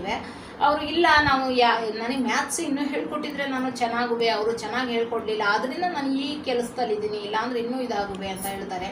ಇವರು ಮತ್ತೆ ಇನ್ನೊಂದು ಕಡೆ ಹೋದಾಗ ಇಲ್ಲ ನಾನು ಇಷ್ಟು ಮುಂದುವರಿಬೇಕಾದ್ರೆ ನನಗೆ ಗಣಿತದ ಮಾಸ್ಟ್ರೇ ಕಾರಣ ಅಂತ ತುಂಬ ನೆನ್ಕೊಳ್ತಾರೆ. ಆದ್ರಿಂದ ನಾವು ಒಳ್ಳೆಯ ಸಕಾರಾತ್ಮಕವನ್ನ ಅಂಶವನ್ನ ಹುಡುಕ್ಬೇಕು ಎಲ್ಲದರಲ್ಲೂ. ನಾವು ಬರೀ ನೆಗೆಟಿವೇ ನಕಾರಾತ್ಮಕ ಅಂಶ ಹುಡುಕಿದ್ರೆ ಅವ್ರಿಗೆ ಏನು ಒಂದು ಉದ್ಧಾರ ಆಗಕ್ಕಾಗಲ್ಲ. ಅವರು ಜೀವನದಲ್ಲಿ ನಾನು ಆಗಿದ್ದೆ ನಮ್ಮ ಶಿಕ್ಷಕರಿಂದ, ಇಂಥ ಒಳ್ಳೆ ಹುದ್ದೆ ಪಡಿಬೇಕಾದ್ರೆ ಎಲ್ಲ ಇಂಥದ್ರಿಂದ ಅಂತ ಅಂದ್ಬಿಟ್ಟು ಅವರು ಗುರುವಿಗೆ ಯಾವಾಗಲೂ ನಮನ ಮಾಡಬೇಕು ಅಂತ ಅಂದ್ಬಿಟ್ಟು ಅವರು ನೆನ್ಕೋತಾರೆ. ಮತ್ತೆ ಅವಳಿಗೂ ಕೂಡ ಹಾಗೆಲ್ಲ ಹೇಳ್ಬಾರ್ದು ಅಂತ ಹೇಳ್ತಾರೆ. ಅದು ಒಂದು ಸುಸಂದೇಶ. ಸ್ತ್ರೀಯರನ್ನು ಪೂಜಿಸುತ್ತಾರೋ ಅಲ್ಲಿ ದೇವತೆಗಳು ನೆಲೆಸುತ್ತಾರೆ ಅಂತ ಅಂದ್ಬಿಟ್ಟು. ಹಾಗಾಗಿ ಅಲ್ಲಿ ಏನು ಸ್ತ್ರೀಯರನ್ನ ಕಡೆಗಣಿಸ್ತಾರೆ, ಏನು ಅವರ ಬುದ್ಧಿ ಏನು ಮೊಣಕಾಲದ ಕೆಳಗೆ ಅಂತಾರೆ. ಯಾರು ಕೂಡ ಅವರ ಒಂದು ಮಾತುಗಳನ್ನ ಏನು ಈಗಲೂ ಹೇಳ್ತಾರೆ, 2 ಜಡೆ 1 ಸೇರಲ್ಲ ಅಂತ. ಅವರ ಮಾತುಗಳನ್ನ ಪರಿಗಣನೆಗೆ ತಗೊಳ್ಳೋದಿಲ್ಲ. ಅಂತ ಕಾಲದಲ್ಲಿ ಅವ್ರಿಗೆ ಒಂದು ಏನು ಆಸ್ಪತ್ರೆಗೆ ಹೋಗ್ತಾರೆ, ಅಲ್ಲಿ ಒಂದು ಘಟನೆಯನ್ನ ನೋಡ್ತಾರೆ. ಅಲ್ಲಿ ಹೆಣ್ಮಕ್ಳುಗಳು ಅವರು ಸುಧಾಮೂರ್ತಿ ಅವ್ರನ್ನ ನೋಡಿ ಅಯ್ಯೋ ನಿಮ್ಮಂಗೆ ನಮ್ಗೆ ಹೆಣ್ಮಕ್ಳಾಗಿದ್ದಕ್ಕೆ ಒಂದು ಶಾಪ ಆಯ್ತೇನೋ ಅಂತ ಬೇಜಾರು ಮಾಡ್ಕೊಳ್ತಾರೆ. ಒಂದು ಹೆಣ್ಮಕ್ಳಾಗಿ ನಮ್ಗೆ ಇಷ್ಟು ನಮ್ಮ ತಂದೆಗೆ ತುಂಬಾ ಹೆಣ್ಮಕ್ಳಾದ್ರಿಂದ ನಾವು ಓದಕ್ಕೆ ಆಗ್ಲಿಲ್ಲ, ಒಳ್ಳೆ ನೌಕರಿನೇ ಹುಡ್ಕೋಕ್ಕಾಗ್ಲಿಲ್ಲ, ಮತ್ತೆ ಇಂಥ ಒಂದು ಸ್ಥಿತಿ ನಮಗೆ ಬಂದಿದೆ ಬೇಜಾರು ಮಾಡ್ಕೋತಾರೆ. ಅವ್ರಿಗೆ ತುಂಬಾ ಮನಸ್ಸಿಗೆ ನೋವಾಗುತ್ತೆ. ಅವಳು ತುಂಬಾ ನರಳ್ತಾ ಇರ್ತಾಳೆ. ಅಲ್ಲಿ ಅವಳ ಒಂದು ಬದುಕಿನ ಕೊನೆಯ ಸ್ಥಿತಿಯನ್ನ ಎಣಿಸ್ತಾ ಇರ್ತಾಳೆ. ಮತ್ತೆ ಮುಂದಕ್ಕೆ ಹೋದಾಗ ಹೀಗೆ ಅವಳ ಘಟನೆಯನ್ನ ಇನ್ನೊಬ್ರು ಹೇಳ್ತಾರೆ. ಅವರ ಮನೆಯಲ್ಲಿ ಏನು 4-5 ಜನ ಹೆಣ್ಮಕ್ಳು, ಅಲ್ಲೂ ಹೆಣ್ಮಕ್ಳು ಅಂತ ಶೋಷಣೆಗೆ ಒಳಗಾಗಿ ಉತ್ತಮ ವಿದ್ಯಾಭ್ಯಾಸವನ್ನ ಮಾಡಕ್ಕಾಗಿರಲ್ಲ. ಇನ್ನು ವಿದ್ಯಾಭ್ಯಾಸ ಮಾಡದೇನೆ ನೌಕರಿನೂ ಸಿಕ್ಕಿರಲ್ಲ. ಮದುವೆ ಮಾಡಿ ಬೇಗನೆ ಬಾಕಿ ಮಕ್ಕಳಿಗೆ ತೊಂದರೆ ಆಗುತ್ತೆ ಅಂತ ಬೇಗನೆ ಮದುವೆ ಮಾಡಿ ಕಳಿಸ್ತಾರೆ. ಅಲ್ಲೂ ಕೂಡ ಅವಳಿಗೆ ಶೋಷಣೆ ಆಗುತ್ತೆ. ಹಾಗೂ ಅವಳಿಗೆ ಏನು 2 ಮಕ್ಕಳು ಹೆಣ್ಣಾಗುತ್ತೆ, ಮತ್ತೆ 3ನೇದು ಹೆಣ್ಣು ಅಂತ ಅಂದ್ಬಿಟ್ಟು ಏನು ಗೊತ್ತಾದಾಗ ಅವಳಿಗೆ ಅವರ ಅತ್ತೆ ಗಂಡ ನಾದಿನಿ ಎಲ್ಲ ಸೇರಿ ಅವಳ ಕೈಗೆ ಕಟ್ಟಾಕ್ಬಿಟ್ಟು ಏನು ಸೀಮೆಎಣ್ಣೆ ಸುರಿಸಿ ಅವಳಿಗೆ ದಹನ ಮಾಡುವಂತಹ ಒಂದು ಯೋಚನೆ ಮಾಡಿರ್ತಾರೆ. ಆ ಪರಿಸ್ಥಿತಿಯಲ್ಲಿ ಏನು ಆಸ್ಪತ್ರೆಯಲ್ಲಿ ಬಂದು ದಾಖಲಾಗಿರ್ತಾಳೆ. ನಾನು ಹೆಣ್ಣು ಪಡೆದಿರೋದಕ್ಕೆ ಅಥವಾ ಹೆಣ್ಣಾಗೋದಿರೋದಕ್ಕೆ ನಾನು ಕಾರಣ ಅಲ್ಲ, ಆದರೆ ಹೆಣ್ಣ ಆಗುತ್ತೆ ಅನ್ನೋದಕ್ಕೆ ನನ್ನ ಈ ಪರಿಸ್ಥಿತಿಗೆ ತಂದರು ಅಂತ ತುಂಬ ಬೇಜಾರಾಗುತ್ತೆ. ಹೆಣ್ಣೆಲ್ಲ ಎಷ್ಟೆಲ್ಲ ಸಾಧನೆ ಮಾಡಿದ್ರು, ಎಷ್ಟೆಲ್ಲ ಇದು ಮಾಡಿದ್ರು, ಎಂಥ ಪದ್ಮಶ್ರೀ ಪ್ರಶಸ್ತಿ ಆಗಲಿ ಅಥವಾ ಪುರುಷರಿಗೆ ಸಮಾನವಾಗಿ ಯಾವ ಒಂದು ಇದನ್ನು ಪ್ರಶಸ್ತಿನೂ ಸನ್ಮಾನನೂ ಹೆಣ್ಣು ತಗೊಳಕ್ಕಾಗಿಲ್ಲ. ಅವಳ ಉತ್ತಮ ಚಿಂತನೆ ಆಗಲಿ, ಸೃಜನಾತ್ಮಕ ಒಂದು ಕಾವ್ಯ ಶೈಲಿ ಅಥವಾ ಏನಾದರೂ ಕೂಡ ಪುರುಷರಿಗೆ ಸಮಾನವಾಗಿ ಇಂದಿಗೂ ಇಲ್ಲ ಅಂತ ನಾವು ಪ್ರಸ್ತುತ ಸ್ಥಿತಿಯಲ್ಲಿ ಕಾಣ್ಬೋದು ಅಂತ ನಾನು ಹೇಳ್ತೀನಿ. ಸುಧಾಮೂರ್ತಿಯವ್ರಿಗೂ ಇದೇ ಅನುಭವ ಆಗುತ್ತೆ. ಆದ್ದರಿಂದ ಅವರು ಸ್ತ್ರೀಯನ್ನ ಎಲ್ಲಿ ಪೂಜಿಸಲ್ಪಡಬೇಕು ಎಲ್ಲರೂ, ಮತ್ತು ಅವರಿಗೆ ಮಾನ್ಯತೆ ದಕ್ಕಬೇಕು ಅಂತ ಅಂದ್ಬಿಟ್ಟು ಆ ಸಂದೇಶ ಅವರಿಗೆ ಹರಿಯುತ್ತೆ. ಮತ್ತು ಬೇಜಾರಾಗುತ್ತೆ ಕೂಡ. ಅಂಥ ಸ್ಥಿತಿ ಸಮಾಜದಲ್ಲಿ ಇಂಥ ಶೋಚನೀಯ ಸ್ಥಿತಿ ಇದೆಯಲ್ಲ, ಇಷ್ಟು ಕೀಳಾಗಿ ನೋಡ್ತಿದಾರಲ್ಲ, ಇಷ್ಟು ಉನ್ನತ ಮಟ್ಟದಲ್ಲಿ ಸ್ತ್ರೀಯರು ಬೆಳವಣಿಗೆ ಹೊಂದರೂ ಕೂಡ ಸ್ತ್ರೀಯರನ್ನು ಇಷ್ಟು ಕೀಳಾಗಿ ನಡೆಸ್ಕೊಂಡು ಮಾಡಿದಾರಲ್ಲ ಅಂತ ತುಂಬ ಬೇಜಾರಾಗುತ್ತೆ. ಅಷ್ಟೊತ್ತಿಗೆ ಆ ವಾರ್ಡ್ 24ನೇ ನಂಬರಿನ ವಾರ್ಡಿಂದ ಕೂಗು ಆರ್ತನಾದ ಬರುತ್ತೆ. ಅಷ್ಟೊತ್ತಿಗೆ ಅವಳು ಸತ್ತೋಗಿರ್ತಾಳೆ. ಅದು ತುಂಬ ನೋಡಿ ಅವರಿಗೆ ಒಂದು ದಿನ ಚಿಂತನೆ ಮಾಡುವಂತಹ ಒಂದು ಮನೆಯಲ್ಲಿ ತುಂಬ ಬೇಜಾರಾಗುತ್ತೆ ಈ ಥರ ಸಮಾಜದ ಪರಿಸ್ಥಿತಿಯನ್ನು ಕಂಡು. ನೆಕ್ಸ್ಟು ಇದು ಯಾರ ಸ್ವತ್ತು ಅಲ್ಲ ಅಂತ ಮುಂದಿನ ಭಾಗವನ್ನು ಹೇಳ್ತಾರೆ. ಏನು ಅಂದರೆ ಅವರು ಒಂದು ಇದ್ರ ಕಾಡಿನ ಒಂದು ಪ್ರದೇಶಕ್ಕೆ ಹೋದಾಗ ಅಲ್ಲಿ ಒಂದು ಸಹಾಯ ಮಾಡಲಿಕ್ಕೆ ಇವರು ಹೋಗ್ತಾರೆ. ಸಹಾಯ ಮಾಡೋದಕ್ಕೆ ಇಲ್ಲಿ ಏನು ಹಣದ ಬೆಲೆ ಈ ಥರ ಹಣವನ್ನು ನೀಡ್ತಾರೆ. ಅಲ್ಲಿ ಅವರು ಪ್ರಕೃತಿಯ ಜೊತೆಗೆ ಇದ್ದದ್ದು, ಹಣಕ್ಕೆ ಅಷ್ಟು ಬೆಲೆ ನೀಡಲ್ಲ ಅವರು. ಏನು ಅಲ್ಲಿ ಬಡ ಜನರ ಆಗ್ಬೋದು, ಒಂದು ಕುಟುಂಬದವ್ರು ಆಗ್ಬೋದು, ಅಲ್ಲಿ ಪರಿಸರದಲ್ಲಿ ಇವರಿಗೆ 100 ರೂಪಾಯಿನ ಬೆಲೆ ಎಷ್ಟು ನೋಡಿ, ಇದಕ್ಕೆ ಎಷ್ಟೆಲ್ಲ ಸಿಗುತ್ತೆ ಅಂತೆಲ್ಲ ಇವರು ಈಗಿನ ಒಂದು ಜಗತ್ತಿಗೆ ಹೊಂದಿಕೆ ಹಾಕಿ ಇದು ಇಷ್ಟೆಷ್ಟೆಲ್ಲ ತಗೋಬೋದು, ನಿಮಗೆ ಏನು ಆಹಾರ ಅದು ಇದೆ ಅದೆಲ್ಲ ತಗೋಬೋದು, ಅದೆಲ್ಲ ಸಿಗುತ್ತೆ ಅಂತ ಹೇಳಿದಾಗ ಅವರು ಏನು ಒಬ್ಬ ತಾತ ಹೇಳ್ತಾನೆ, ನೀವು ಹೇಳ್ತೀರಾ ಮೇಡಮ್, ಇಲ್ಲಿ ಕೂತ್ಕೊಳ್ಳಿ ನೋಡಿ, ನಮಗೆ ದಿನ ಸೂರ್ಯ ಬರ್ತಾನೆ, ಬೆಳಕು ಕೊಡ್ತಾನೆ, ಶಾಖ ಕೊಡ್ತಾನೆ, ಅವನು ಹಣ ಕೇಳೋದಿಲ್ಲ. ಬಟ್ ಅದು ಯಾವಾಗಲೂ ನಿಸರ್ಗದಲ್ಲಿ ಸಿಗುವಂತಹ ಕೊಡುಗೆ. ಇಲ್ಲಿ ಹಸಿರು ಗಾಳಿ, ಆಮ್ಲಜನಕ ಇದೆ. ಒಂದು ನಗರದಲ್ಲಿ ಹೋದರೆ ಅದು ಆಮ್ಲಜನಕದ ಕೊರತೆ ಇರುತ್ತೆ. ಮತ್ತು ಬೆಟ್ಟ ಗುಡ್ಡ, ತಂಪಾದ ನೀರು ಹರಿಯುತ್ತೆ. ಅದು ಹಣವನ್ನು ನನಗೆ ಕುಡಿತೀನಿ ಅಥವಾ ಅದು ಬಳಸ್ತೀನಿ ಅಂದಾಗ ಸಂದಾಯ ಮಾಡಿ ಅಂತ ಕೇಳಲ್ಲ. ಅಂತಹ ಒಂದು ಕೊಡುಗೆ ಪರಿಸರದಲ್ಲಿ ಇದೆ. ಅದಕ್ಕಿಂತ ಹೆಚ್ಚಿನ ಮಹತ್ವ ಈ ಪರಿಸರದಲ್ಲಿ ಇದೆ ಹಣಕ್ಕಿಂತ ಅಂದಾಗ ಇವ್ರಿಗೆ ನಿಜವಾಗ್ಲೂ ತುಂಬ ಆಶ್ಚರ್ಯ ಆಗುತ್ತೆ. ಯಾಕೆಂದರೆ ನಾವೆಲ್ಲ ಏನು ಓದಿದ್ರೂ ಕೂಡ ಇಷ್ಟು ತಿಳ್ಕೊಂಡಿಲ್ಲ. ಆದರೆ ಹಣವೇ ಎಲ್ಲ ಅಲ್ಲ, ಪರಿಸರದಲ್ಲಿ ಇಂತಹ ಕೊಡುಗೆಗಳು ಇದೆ. ಅದನ್ನ ಆ ಅನಕ್ಷರಸ್ಥ ಮುದುಕ ಅಲ್ಲಿ ಒಂದು ಆ ಪ್ರದೇಶದಲ್ಲಿ, ಹಿಂದುಳಿದ ಪ್ರದೇಶದಲ್ಲಿ ಅಷ್ಟು ಪರಿಸರದೊಂದಿಗೆ ಅರ್ಥ ಮಾಡಿಕೊಂಡು ಪರಿಸರದನ್ನೇ ದೇವರು ಅಂತ ಪೂಜಿಸ್ಕೊಂಡು ಅದನ್ನ ನಮ್ಮ ವಿದ್ಯಾವಂತರಾದರೂ ನಮಗೆ ತಿಳಿಸಿ ಹೇಳಿದ್ದು ನಿಜವಾಗ್ಲೂ ಅವರಿಗೆ ಅತಿಶಯ ಅಂತ ಅನಿಸುತ್ತೆ. ನೆಕ್ಸ್ಟ್ ಇನ್ನೊಂದು ನಾವು ಮುಂದಿನ ಇದನ್ನು ತಗೋಬೇಕಾದ್ರೆ ಕಾಲ ಬದಲಾಗಿದೆಯಲ್ಲ ಅಂತ ಇವರು ಒಂದು ಮದುವೆಗೆ ಹೋಗಿರ್ತಾರೆ. ಅಲ್ಲಿ ಅವರು ಏನು 2-3-4 ಜನ ಹೆಂಗಸರು ಕೂತ್ಕೊಂಡು ಮಾತಾಡ್ತಾ ಇರ್ತಾರೆ. ಏನು ಅವರು ಮದುವೆ ಬಗ್ಗೆ ಅವರು ಏನು ಅಂತ ಲಾಸ್ಟಿಗೆ ಗೊತ್ತಾಗುತ್ತೆ. ಅವರು ಮಾತನ್ನ ಕೇಳ್ಕೊಳ್ಳೋಣ ಅಂತ ಸುಧಾಮೂರ್ತಿಯವರು ಕೇಳಿಸ್ಕೊತಾ ಇರ್ತಾರೆ. ಹೀಗೆ ಅಮೇರಿಕಾದಲ್ಲಿದ್ದರೆ ಈ ಥರ ಅಮೇರಿಕಾದಲ್ಲಿ ಹುಡುಗನ ನೋಡಬೇಕು, ಹುಡುಗಿಗೆ ಅಮೇರಿಕಾದ ಫಾರಿನ್ನಿಗೆ ಮದುವೆ ಮಾಡಬೇಕು, ನಂತರ ಒಂದು ಮಗು ಆದಮೇಲೆ ಏನೋ ಅತ್ತೆನ ಕರೆಸ್ಕೊಳ್ತಾರೆ. ಅತ್ತೇನೂ ಅಲ್ಲಿ ಅಮೇರಿಕಾವನ್ನು ನೋಡ್ಬೋದು. ಮತ್ತು ಮಗುದು LKG ಇವುಗಳನ್ನೆಲ್ಲ ಅಲ್ಲೇ ಮನೆಯಲ್ಲೇ ಅವರು ಒಬ್ರು ನೋಡ್ಕೊಳ್ಳೋದ್ರಿಂದ LKGಗೆ ಹಣ ಕಟ್ಟುವಂಥದ್ದು ದುಬಾರಿಯಾದ ಶುಲ್ಕ ನಿವಾರಿಸುತ್ತೆ. ನಂತರ ಅವರು ಕೂಡ ಊರಿಗೆ ಬಂದಾಗ ಏನು ಅಪರೂಪವಾಗಿ ನೋಡಿದಾಗ ಸಂಬಂಧಗಳು ಚೆನ್ನಾಗಿರುತ್ತೆ, ಪ್ರೀತಿ ವಾತ್ಸಲ್ಯ ಹೆಚ್ಚಾಗುತ್ತೆ. ಜಾಸ್ತಿ ದಿನ ನೋಡ್ತಾ ಇದ್ರೆ ಅಲ್ಲಿ ಜಗಳಗಳು ಇವೆಲ್ಲ ಸಾಮಾನ್ಯ. ಅವರು ಕೂಡ ಪ್ರೀತಿಯಾಗಿರ್ತಾರೆ, ಇವರು ಅಪರೂಪ ಆದಾಗ ಪ್ರೀತಿಯಾಗಿರ್ತಾರೆ ಅಂತ ಇಂತಹ ಘಟನೆಗಳನ್ನ ಅವ್ರು ಇದು ಮಾಡಿಕೊಂಡು ಈ ಥರ ಲೆಕ್ಕವನ್ನು ಹಾಕ್ತಿರ್ತಾರೆ. ಇವ್ರು ಯಾರು ಈ ಥರ ಎಲ್ಲ ಯೋಚನೆ ಮಾಡ್ತಿದಾರಲ್ಲ, ಫಾರಿನಿಗೆ ಮದುವೆ ಮಾಡಬೇಕು ಅಂತೆಲ್ಲ ಕೇಳ್ತಿದಾರಲ್ಲ ಅಂತ ಕೊನೆಗೆ ಮಾತಾಡಿಸಿದಾಗ ಇವರು ಇಲ್ಲ, ನಾವು ಬ್ರೋಕರ್ಗಳು, ಆದ್ರಿಂದ ಇಂಥ ಮಾತನ್ನ ನಾವು ಮಾತಾಡ್ಕೋತಾ ಇದ್ದೀವಿ, ಈಗ ಕಾಲ ಬದಲಾಗಿದೆ ಅಲ್ವಾ, ಹಾಗಾಗಿ ಅಂತ ಅಂದ್ಬಿಟ್ಟು ಹೇಳ್ತಾರೆ. ಹೌದು, ನಿಜಕ್ಕೂ ಮನುಷ್ಯ ಕಾಲ ಬದಲಾದಂಗೆ ಚಿಂತನೆಗಳು ಕೂಡ ಬದಲಾಗುತ್ತೆ ಅಲ್ವಾ, ನಿಜ ಪರಿಸ್ಥಿತಿಯಿಂದ ಇವ್ರಿಗೆ ಆ ಟೈಮಲ್ಲಿ ಅನಿಸುತ್ತೆ.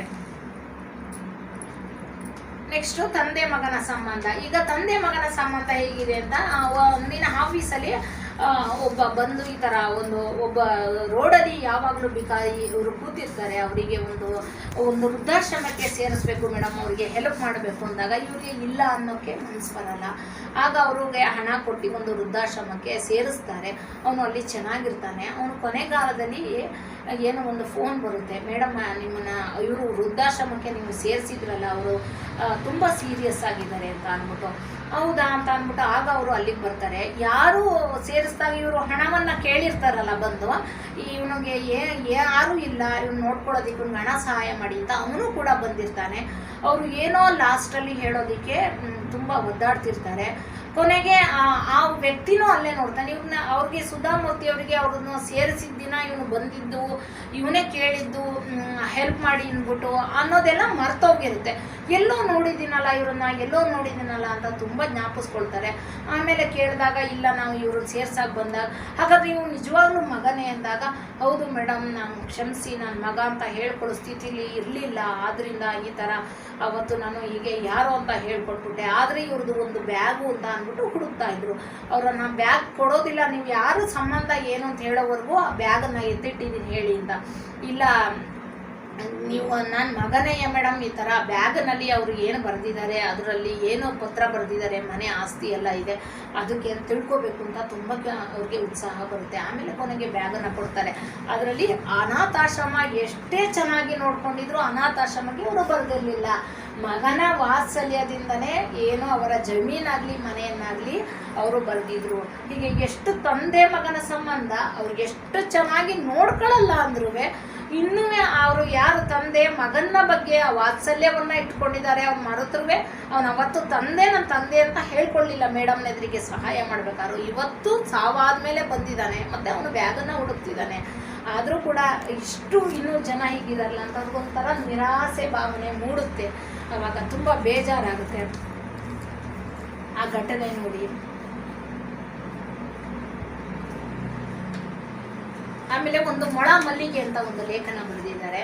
ಅದರಲ್ಲಿ ತುಂಬ ಚೆನ್ನಾಗಿ ಏನಪ್ಪ ಅಂದರೆ ಇವರು ದೊಡ್ಡ ದೊಡ್ಡ ಬಿಲ್ಡಿಂಗಲ್ಲಿ ಉದ್ಘಾಟನೆಗೆ ಇವನ್ನ ಕರೆದಿರ್ತಾರೆ, ಒಂದು ಆಸ್ಪತ್ರೆ ಕಟ್ಟಡ. ಇವರು ಅದರಲ್ಲಿ ಒಂದು ಸಾಮಾನ್ಯ ವಾರ್ಡನ್ನು ಮಾಡಲಿಕ್ಕೆ ಹಣ ಸಂದಾಯವನ್ನು ಮಾಡಿರ್ತಾರೆ. ಆದರೆ ಏನು ವಿಶೇಷ ವಾರ್ಡ್ಗಳಿರುತ್ತೆ ಅದಕ್ಕೆಲ್ಲವ ಏನು ಇವರು ರಾಜಕೀಯ ವ್ಯಕ್ತಿಗಳು ಅಧಿಕಾರದಲ್ಲಿರೋರು ಅವರೆಲ್ಲ ಹಣನ ಕೊಟ್ಟಿರ್ತಾರೆ. ಎಲ್ಲರಿಂದನೂ ಸಹಾಯ ಮಾಡಿದಾಗ ಒಂದು ಕಟ್ಟಡ ಆಗುತ್ತೆ ಅನ್ನೋದು ಎಲ್ಲರಿಗೂ ಗೊತ್ತಿರುವಂಥ ವಿಷಯ. ಅಲ್ಲಿ ಇವರು ಉದ್ಘಾಟನೆಗೆ ಕರೀತಾರೆ ಅಂತ ಹೋಗಿರ್ತಾರೆ, ಬಟ್ ಇವ್ರು ಎಷ್ಟೊತ್ತಾದರೂ ಕರೆಯಲ್ಲ. ಆ ವ್ಯಕ್ತಿ ರಾಜಕೀಯ ವ್ಯಕ್ತಿಯನ್ನು ಕರೆದು ಅವರ ಒಂದು ಏನು ತುಂಬ ಅವರನ್ನು ಹೊಗಳಿ ಚಿತ್ರಿಸಿ ಅವರು ತುಂಬ ಸಹಾಯ ಮಾಡಿದ್ರು, ಇಲ್ಲ ಅಂದ್ರೆ ಆಗ್ತಾನೆ ಇರಲಿಲ್ಲ ಆಸ್ಪತ್ರೆ ಹಾಗೆ ಹೀಗೆ ಅಂತೇಳಿ ಅವ್ರಿಗೆ ತುಂಬ ಸನ್ಮಾನ, ಇಡೀ ಊರಿನವರೆಲ್ಲ ಕೃತಜ್ಞತೆ ಹೇಳಿ ಅವ್ರಿಗೆ ಸನ್ಮಾನ ಮಾಡ್ತಾರೆ. ಬಟ್ ಇವ್ರು ಯಾರೂ ಮಾತಾಡ್ಸೋದೇ ಇಲ್ಲ, ಯಾರೂ ಏನು ಕೇಳೋದೇ ಇಲ್ಲ. ಅಯ್ಯೋ ಏನಪ್ಪ ಇದು, ನಾನು ಯಾಕಾರು ಬಂದೋ ಇಲ್ಲಿಗೆ ಅಂತ ಅನ್ನಿಸ್ಬಿಡುತ್ತೆ. ಇಷ್ಟೇಯ ಪ್ರಪಂಚ, ಸಹಾಯ ಮಾಡಿದವ್ರನ್ನೇ ಯಾರು ನೆನ್ಕೊಳ್ಳಲ್ವಲ್ಲ ಅಂತ ಅನ್ಕೋತಾರೆ. ಆಗ ಅದೆಲ್ಲ ಯೋಚನೆ ಮಾಡ್ಬೇಕಾದ್ರೆ ಆಸ್ಪತ್ರೆ ಕಟ್ಟಡನ ನೋಡೋದಕ್ಕೆ ಹೋಗ್ತಾರೆ. ಆಗ ಒಬ್ಳು ಮುದುಕಿ ಬಂದು, ನಮಸ್ತೆ ಮೇಡಮ್, ನೀವು ನಮಗೆ ಸಹಾಯ ಒಂದು ಮೊಳ ಮಲ್ಲಿಗೆನ, ದುಂಡು ಮಲ್ಲಿಗೆನ ತಂದುಕೊಡ್ತಾಳೆ. ಆ ಮಲ್ಲಿಗೆ ತುಂಬ ಸುವಾಸನೆ ಬಿದ್ದಿರುತ್ತೆ. ಮೇಡಮ್, ನಮ್ಮ ಮನೆಗೆ ಕರೆಯೋದಕ್ಕೆ ನಿಮಗೆ ನಾವು ತುಂಬ ಕಡುಬಡವರು, ಯಾವುದು ಊಟಕ್ಕೂ ಕೊಡೋದಕ್ಕೂ ಏನೂ ನನಗೆ ವ್ಯವಸ್ಥೆ ಇಲ್ಲ. ಈ ಒಂದು ಮಲ್ಲಿಗೆನ ನಿಮಗೆ ತಂದಿದ್ದೀನಿ. ಈ ಒಂದು ಸಾಮಾನ್ಯ ವಾರ್ಡನ್ನು ನೀವು ಕಟ್ಟಿದ್ದೀರಲ್ಲ, ಅದು ನಮಗೆ ತುಂಬ ಪ್ರಯೋಜನ ಆಯಿತು. ಯಾಕೆಂದರೆ ಈ ವಿಶೇಷ ವಾರ್ಡ್ಗಳನ್ನು ಕಟ್ಟಿರೋರಿಗೆ ಸೌಲಭ್ಯ ಇರೋ ಜನ, ಐಷಾರಾಮಿ ಜನ ಹೋಗಿ ಅಲ್ಲಿ ಇರ್ತಾರೆ, ಮತ್ತು ಅವರು ಚಿಕಿತ್ಸಾ ಸೌಲಭ್ಯನ ತಗೊಳ್ತಾರೆ. ಈ ಸಾಮಾನ್ಯ ವರ್ಗಕ್ಕೆ ಅವ್ರು ಯಾರೂ ಬರೋದಿಲ್ಲ. ಅಂತಹ ಸಾಮಾನ್ಯ ಒಂದು ವಾರ್ಡನ್ನು ನೀವು ನಮಗೋಸ್ಕರ ಮಾಡಿದ್ದೀರಾ, ಅದು ನನಗೆ ತುಂಬ ಹೆಲ್ಪ್ ಆಗಿದೆ. ಆದ್ದರಿಂದ ನಿಮಗೆ ಮನಪೂರ್ವಕವಾದ ಕೃತಜ್ಞತೆಯನ್ನು ನಾನು ತಿಳಿಸ್ತೀನಿ ಅಂತಾರೆ. ಅವರು ಬೆಳಗಿಂದ ಇದ್ದದ್ದು ಬೇಜಾರು ಒಂದು ನಿಮಿಷದಲ್ಲಿ ಕರಗೋಗುತ್ತೆ. ಅಂತಹ ಒಂದು ಮುದುಕಿಯ ಭಾವನೆಗೆ ಅವರು ಬೆಲೆ ಕೊಡ್ತಾರೆ. ಅಂತಹ ಒಂದು ಸಾಮಾನ್ಯ ಜನರಿಗೆ ಹೆಲ್ಪ್ ಆಯ್ತಲ್ಲ, ನಾನು ಕೊಟ್ಟಿದ್ದ ಹಣ ನಿಜಕ್ಕೂ ಸಾರ್ಥಕ ಆಯಿತು ಅಂತ ಅಂದ್ಬಿಟ್ಟು ಅವರು ಆ ಸಮಯದಲ್ಲಿ ಫೀಲ್ ಮಾಡ್ತಾರೆ.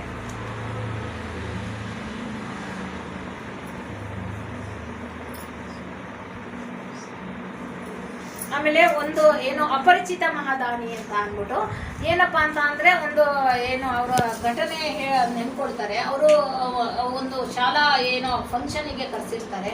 ಆ ಸಮಾರಂಭದಲ್ಲಿ ಹೋದಾಗ ಅವರು ಶಾಲಾ ಸಮಾರಂಭದಲ್ಲಿ ಅವರು ಏನೋ ಫಂಕ್ಷನ್ ಎಲ್ಲ ಆಗಬೇಕಾದ್ರೆ 3 ಜನ ವಿದ್ಯಾರ್ಥಿಗಳು ತುಂಬ ಕಡುಬಡವರು ಬರ್ತಾರೆ.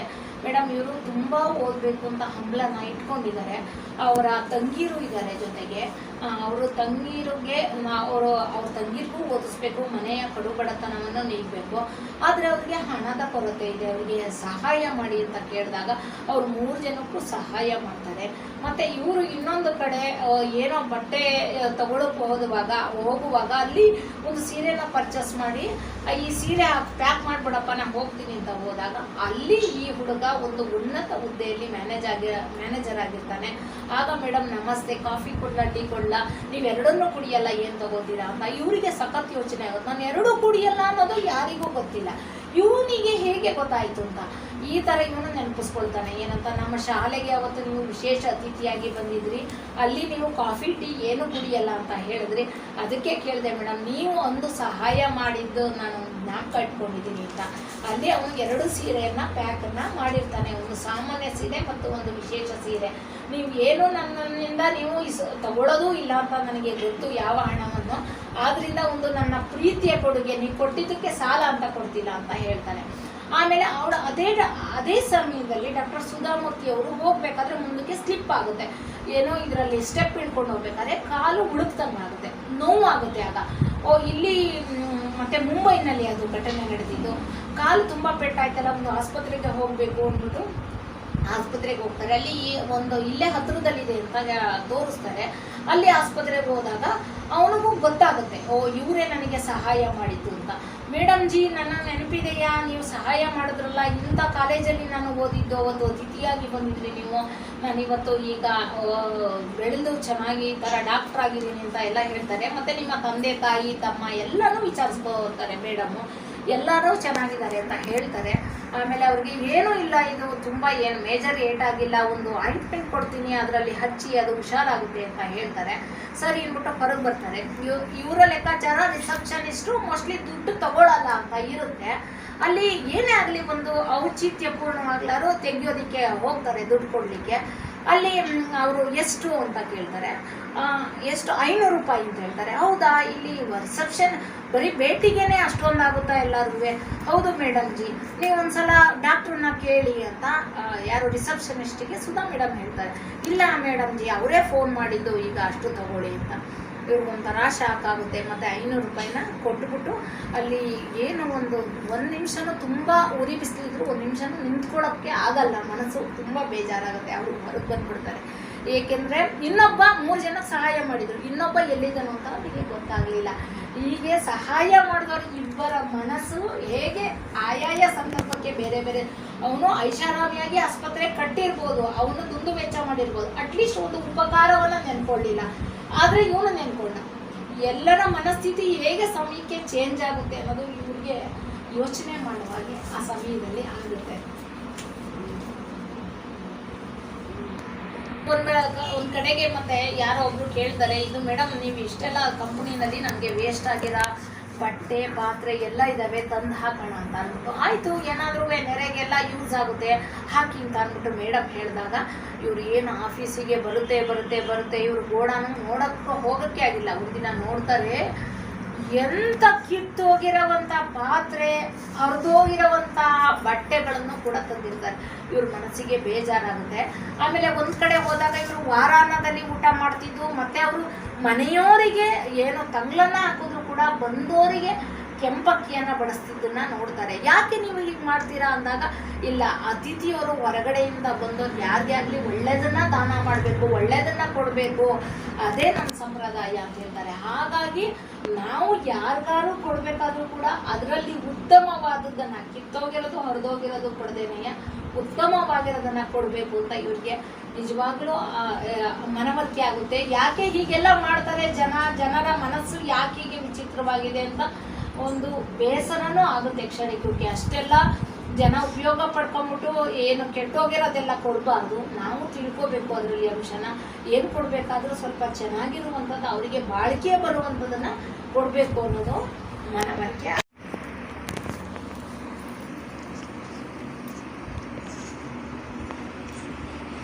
ಮತ್ತೆ ಇದು ನನ್ನ ನಿನ್ನ ನಡುವೆ ಅಂತ ಅಂದ್ಬಿಟ್ಟು ಇನ್ನೊಂದು ಏನೋ, ಅವರು ಇಬ್ರು ತುಂಬ ಸಾಫ್ಟ್ವೇರ್ ಇಂಜಿನಿಯರ್, ತುಂಬ ಚೆನ್ನಾಗಿ ಓದಿರ್ತಾರೆ. ಅವರು ಏನು ಇವರ ಸ್ಟೂಡೆಂಟೇ ಆಗಿರ್ತಾರೆ, ಸುಧಾ ಮೇಡಮ್ ಅವ್ರ ಸ್ಟೂಡೆಂಟೇ. ಸುಧಾ ಮೇಡಮ್ ಹತ್ರ ಬಂದು ನಾವೀಗ ಈಗ ಇಬ್ರು ಶಿಕ್ಷಕ ವೃತ್ತಿ ಮಾಡೋಣ, ಸಾಫ್ಟ್ವೇರ್ ವೃತ್ತಿ ಮಾಡೋಣ ಅಂತ ಕೇಳ್ತಾರೆ.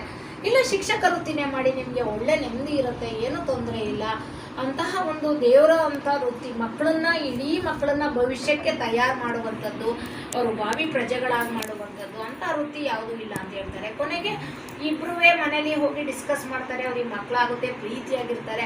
ಆದರೆ ಅವರ ಒಂದು ದೈನಂದಿನ ಬದುಕಿಗೆ ಸಂಬಳ ಸಾಕಾಗೋದಿಲ್ಲ.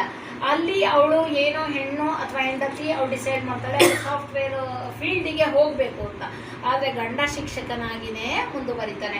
ಮತ್ತೆ ಒಂದು ದಿನ ಏನು ಕಾರಿಂದ ಬಂದಿಳಿದು ಮೇಡಮನ್ನು ನೋಡಿ, ಮೇಡಮ್ ಈಗ ನಾನು ಸಾಫ್ಟ್ವೇರ್ ಇಂಜಿನಿಯರ್ ಆಗಿದ್ದೀನಿ, ಮತ್ತು ನನಗೆ ಪ್ರಮೋಷನ್ ಕೂಡ ಆಗಿದೆ, ನನಗೆ ಒಳ್ಳೆ ಸಂಬಳ ಬರ್ತಾ ಇದೆ, ನನಗೆ ಇಬ್ಬರು ಮಕ್ಕಳು, ನನ್ನ ಮಕ್ಕಳನ್ನ ಒಳ್ಳೆ ಶಾಲೆಗೆ ಸೇರಿಸಿದ್ದೀನಿ, ನಾವು ತುಂಬ ಚೆನ್ನಾಗಿದ್ದೀವಿ ಅಂತ ಹೇಳ್ಕೊತಾರೆ.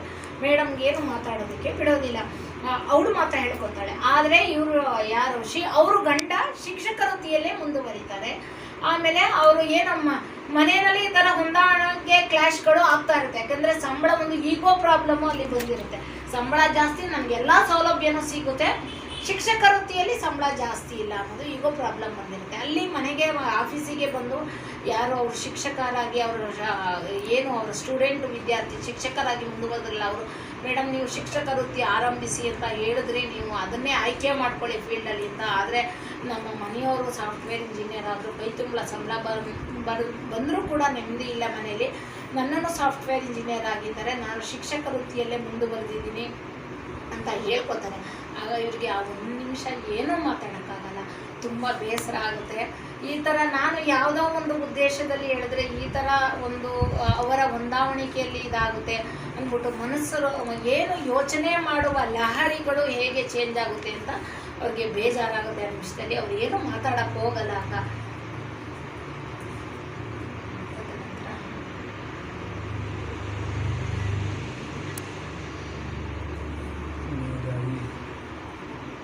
ಅವ್ರ ಸ್ನೇಹಿತರು ಅವ್ರ ಜೊತೆಲಿದ್ದಾಗ ಅವರ ಸ್ನೇಹಿತರು ಯಾವಾಗಲೂ ಅದೇ ನಕಾರಾತ್ಮಕವಾಗಿ ಯೋಚನೆ ಮಾಡ್ತಿರ್ತಾರೆ. ಅಂದರೆ ಅವ್ರು ಯಾವುದು ವಾಕಿಂಗ್ ಹೋಗೋಣ ಬನ್ನಿ ಅಂದರೆ ಇಲ್ಲ, ವಾಕಿಂಗಿಂದ ಆರೋಗ್ಯ ಇಂಪ್ರೂವ್ ಆಗಲ್ಲ, ಅದು ಸಂಜೆ ಹೊತ್ತು ವಾಕಿಂಗೇ ಮಾಡಬಾರ್ದು, ಹಾಗೆ ಹೀಗೆ ಹೇಳಿದ್ದಾರೆ. ಎಲ್ಲ ಏನು ಮಾತಾಡಿದ್ರು ಕೂಡ ನಕಾರಾತ್ಮಕವಾಗಿ ಯೋಚನೆ ಮಾಡ್ತಿರ್ತಾಳೆ.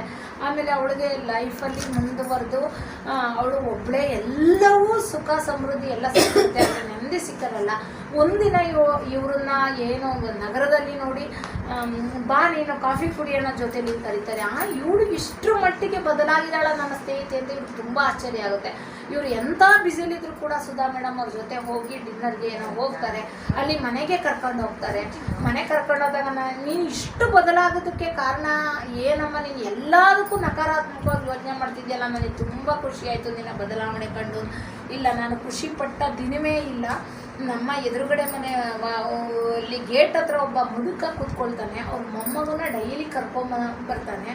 ಅವನು ಹರಿದು ಬಟ್ಟೆ ಹಾಕಿದ್ರು. ಅವತ್ತು ಜೋರಾದ ಮಳೆಯಲ್ಲಿ ನನಗೆ ಇಷ್ಟು ಜೋರಾಗಿ ಮಳೆ ಬರ್ತಿದೆ, ಹೊರಕ್ಕೆಲ್ಲೂ ಹೋಗೋಕ್ಕಾಗಲ್ಲ ಅಂತ ಅಷ್ಟು ಕೋಪ ಬರ್ತಿತ್ತು. ಆದರೆ ಅವರು ಆ ಛತ್ರಿ ಹಿಡ್ಕೊಂಡು ಆ ಮಳೆನಲ್ಲೇ ಮೊಮ್ಮಗು ಜೊತೆ ತುಂಬ ಖುಷಿಯಿಂದ ನಗ್ತಾ ಇದ್ರು. ಅಷ್ಟು ಖುಷಿಯಿಂದ ಅವರ ಆನಂದನ ಅನುಭವಿಸ್ತಾ ಇದ್ರು. ಆ ಆನಂದ ನನಗಿಲ್ವಲ್ಲ, ನಾನ್ಯಾಕೆ ಹೀಗಾದೆ ಅಂತ ಕ್ಷಣ ವಿಚಲಿತನಾಗಿ ಅವತ್ತಿಂದ ನಾನು ಬದಲಾದೆ. ಪ್ರತಿ ಕ್ಷಣನೂ ಪ್ರತಿ ಮೂಮೆಂಟು ನಾನು ಸಂತೋಷವನ್ನು ಪಡಬೇಕು ಅಂದ್ಕೊಂಡೆ. ನಿಜವಾಗ್ಲೂ ನಾನು ಎಷ್ಟು ದಿನವನ್ನು ಕಳ್ಕೊಂಡ್ಬಿಟ್ಟೆ. ನಿಮ್ಮ ಹತ್ರ ಎಲ್ಲ ವಾದ ಮಾಡಿ ಪ್ರತಿಯೊಂದಕ್ಕೂ ನಕಾರಾತ್ಮಕವಾಗಿ ಹೇಳ್ತಾ ಇದ್ದೆ ಅಂತ ಅಂದ್ಬಿಟ್ಟು ಬೇಜಾರು ಮಾಡ್ಕೋತಾರೆ. ಆದ್ದರಿಂದ ನಾವು ಯಾವತ್ತೂ ಕೂಡ ಪ್ರತಿಯೊಂದು ಸಂತೋಷವನ್ನು ನಾವು ಯಾವಾಗಲೂ ಅನುಭವಿಸ್ಬೇಕು ಅಂತ ಇದರಿಂದ ಗೊತ್ತಾಗುತ್ತೆ. ಮತ್ತು ಅವರಿಗೆ ಸದ್ಯ ಬದಲಾದ್ಲಲ್ಲ ನನ್ನ ಸ್ನೇಹಿತೆ, ಅವಳು ಒಳ್ಳೆ ಜೀವನ ಸಿಗ್ತಲ್ಲ ಅಂತ ತುಂಬ ಸಂತೋಷ ಪಡ್ಕೋತಾರೆ. ಮತ್ತು ಈ ಪುಸ್ತಕ ಒಂದು ವರ್ಷದಕ್ಕೆ 10,000 ಪ್ರತಿ ಖರ್ಚಾಗಿದೆ. ಮತ್ತು ಇದು ಎಲ್ಲ ಭಾಷೆಯಲ್ಲೂ ಕೂಡ ತರ್ಜಿಮೆ ಆಗಿದೆ ಕೂಡ. ಅಷ್ಟು ಇದು ಪ್ರಸಿದ್ಧಿಯನ್ನು ಪಡೆದಿದೆ ಅವರ ಮನದ ಮಾತು. ಮೊದಲು ಆದಾಗ ಇನ್ನೊಂದು 4 ಲೇಖನ ಇರಲಿಲ್ಲ, ಮತ್ತು 4 ಲೇಖನ ಸೇರಿಸಿದ್ದಾರೆ ಅವರು. ಅಂತಹ ಉತ್ತಮವಾದ ಕೃತಿ ಇದು, ಎಲ್ಲರೂ ಓದಿ ತಿಳ್ಕೊಬೋದು. ಅವರ ನಡೆದಿರೋವಂಥ ಘಟನೆನ ಅವರು ಪ್ರತಿಯೊಂದನ್ನು ಹಾಕಿರೋದು.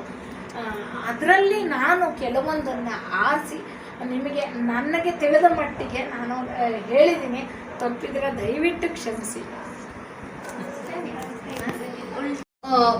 ಓದೋಕೆ ಕೊಡೋ ಸಮಯವನ್ನ ಪುಸ್ತಕ ಓದಿದವರ ಹತ್ರ ಕೇಳಿದ್ರೆ ಇನ್ನೂ ಅರ್ಥ ಆಗುತ್ತೆ ಅಂತ ಬುದ್ಧಿಜೀವಿಗಳು ಹೇಳ್ತಾರೆ.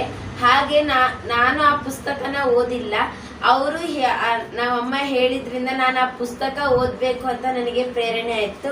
ಇವತ್ತಿಂದ ಆ ಪುಸ್ತಕನ ನಾನು ಓದ್ತೀನಿ.